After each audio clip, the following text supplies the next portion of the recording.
Well, good morning. It's Catherine at Moonstarlodge, and I am delighted to invite my sister seer, Jennifer Godfrey-Thompson, here. You will know her as the Intuitive Reader if you follow her channel on Mondays. And today I thought we'd do an unboxing video because Jen has very kindly gifted me with the magic of unicorns. The latest unicorn unicorn deck by Diana Cooper. I get tongue-tied when I'm very excited. Diana has already issued a unicorn deck in the past, probably 4 or 5 years ago now. And I thought I'd pull out some of my other decks so at some point in a later video we can compare and contrast. The only actual unicorn tarot I have is this one, the Unicorn Tarot created by Suzanne Starr and Liz Hilton, and it came with a book, and that's this one here. So at some point in one of our discussions we will discuss the tarot. This Oracle of Unicorns is Cordelia Francesca Brobs, and so that one's there. The most fun unicorn oracle that I have is this Enchanted Unicorn Oracle, and it's so unusual because it's got the manuscript of the Voynich, what they call Voynich magic, and so the Voynich manuscript has sat in a museum. Nobody can decipher it. But these are very whimsical unicorns. Again, we're not really discussing it today. I just wanted you to have an idea of the kinds and types of unicorn decks that are out there. Do you have any unicorn decks? No, not specifically. Not specifically. I have dragons. And in terms of the mythological animals, here we go. We're breaking the seal here. In terms of mythology, it's not beyond the scope of manifestation to assume or accept, not to assume, but to accept that unicorns exist in the cosmos because we create what's in our thoughts, and so many cultures have manifested the concept of unicorn as well as dragons. So I thought we'd have a look at this. So here we go. It's a standard Hay House issue box, fairly sturdy. It says on the inside, unicorns, purest of the pure, bless me with your love so sure. Light me up and set me free to be all that I can be. So this is lovely. It's a kind of a mauve, lavendery color. Typical Hay House size, typical Hay House book. The book is not in color, but the cards are defined. I'm curious to read at a later point what Diana says about this new version. I need my roadie techie to take this out of my hands. I just can't throw it on the floor because Action Jackson is here. So let's take a look. See, this box was different. This is a slide box.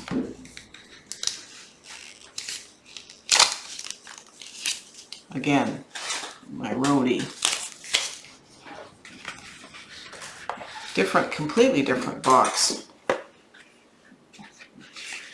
So this box, Oh, wow. I've never seen. I've got over 1,000 decks. I've never seen this box. So it actually flares out, and you can put your card for the day. I presume that's the intention. Again, it's the same kind of mystical purple. This guidebook is not typical for Hay House. It's different altogether, different size, different thickness. Let me just have a look and see who publishes this. This is Findhorn or Findhorn Press. All right, so very different. So let's just have a walk through here. Can I get you to read and flip those as I read and flip these for the camera? Okay, so we So have... you want to flip down? You've got it flipped? Okay.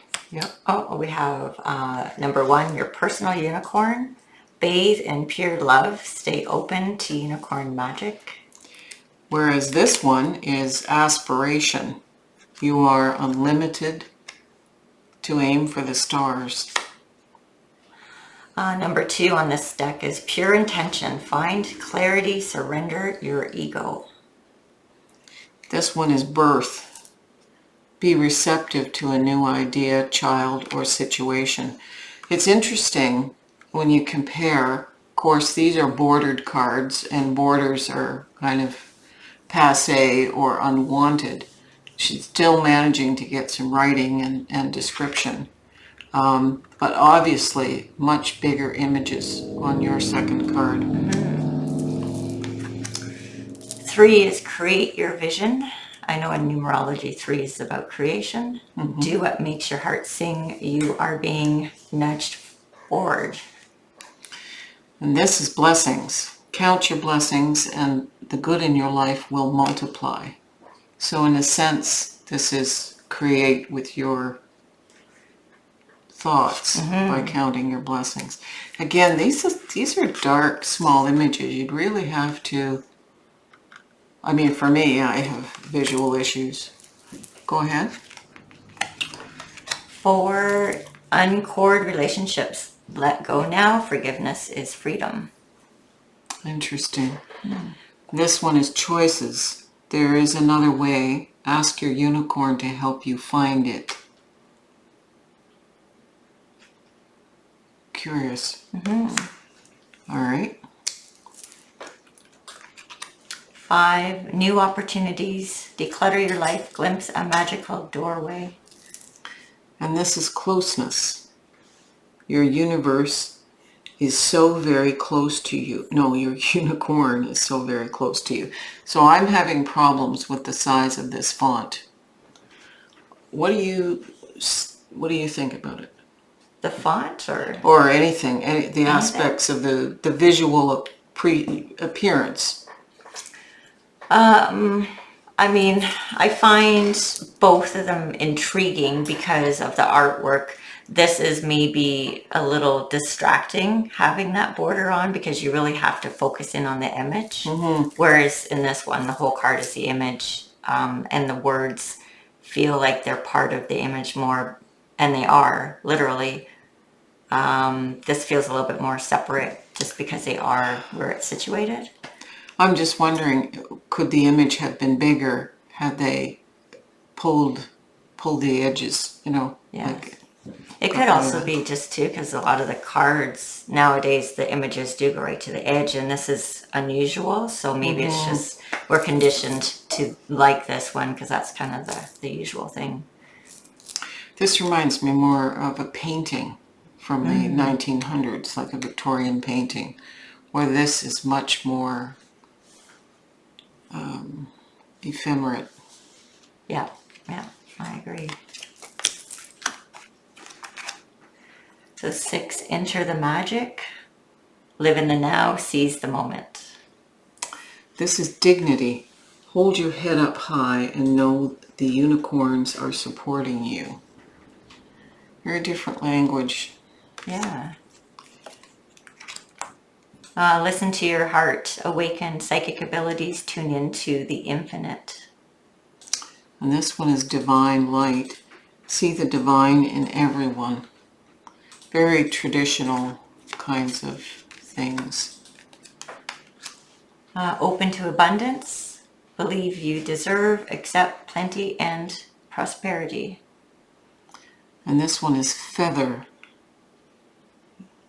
This calling card from the unicorns tells you they are near you. So we often associate angels as having dropped feathers.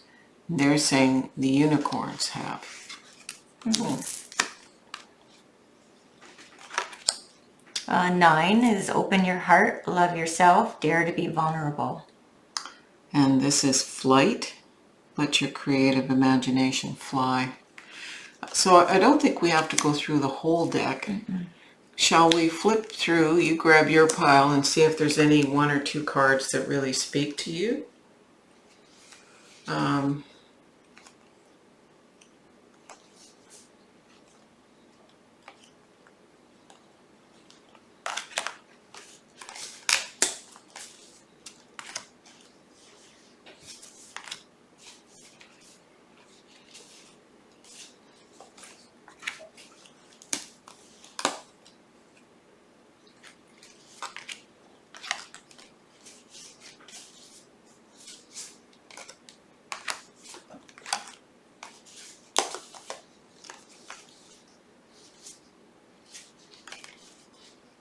A lot of them are actually speaking to me. Okay.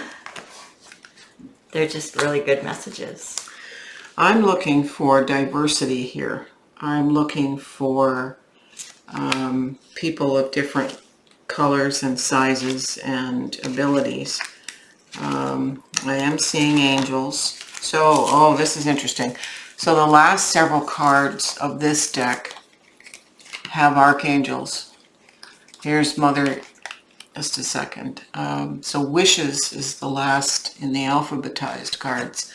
Mother Mary, Archangel Michael, Uriel, Gabriel, Raphael. Oh, we have Pegasus. We have King of the Unicorns, Queen of the Unicorns, and the Christ. So this is very much a Christian themed deck, which is interesting. So what cards did you pull that spoke to you? Okay.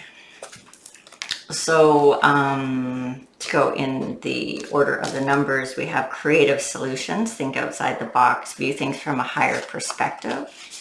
I like that one because sometimes, if we feel stuck or there's a certain path, there's always ways of doing things. And by stepping back and taking a broader perspective on the situation can open up new ideas, new pathways. And the cosmic rainbow, look for the pot of gold, accept joy.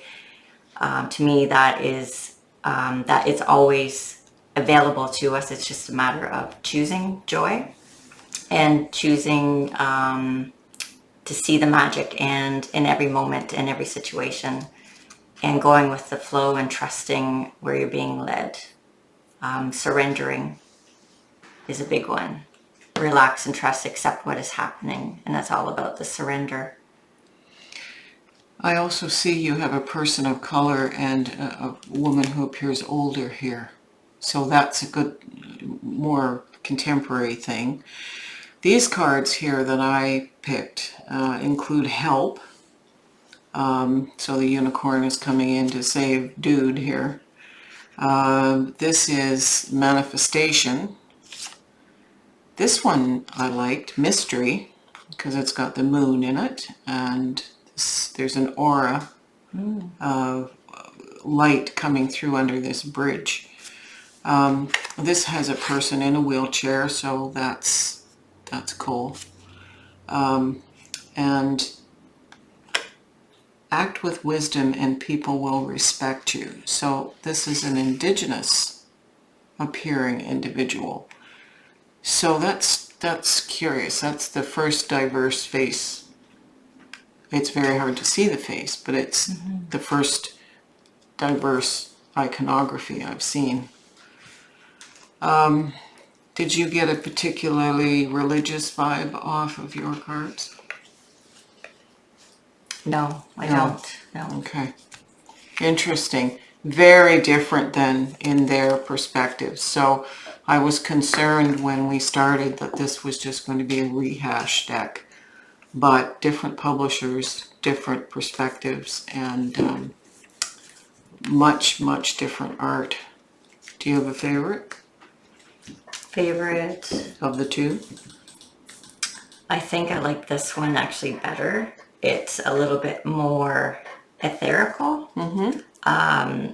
which to me kind of sparks my imagination and feels like brings about a stronger connection to the universe. Whereas that one with the religious undertones puts a limitation to me on what I might connect with.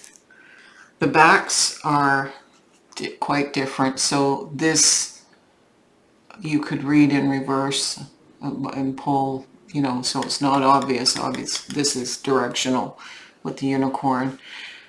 These cards seem a tad smaller. Let me just, yeah. So the Hay House cards are smaller. You can see by the border here. In terms of cardstock, this is laminated. This is more, that's a semi-gloss. It's not plasticized. It's not the best cardstock. Very curious. It's interesting. It is interesting that she was able to expand her consciousness and move in this direction with this deck.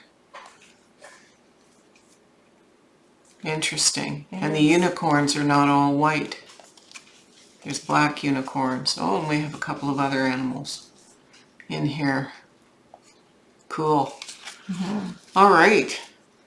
Well, I think this was wonderful, and I'd like to thank you for participating in this impromptu deck unboxing, and My pleasure. Thanks for inviting me. we are the Bob and Doug McKenzie of the tarot world, so there you go. And if you don't know who Bob and Doug McKenzie are, you're not as old as I am, and you need to go and look up that name on Google or YouTube, some SCTV videos. All right, thanks, Jennifer. Catch her on her station and every Monday. And sayonara.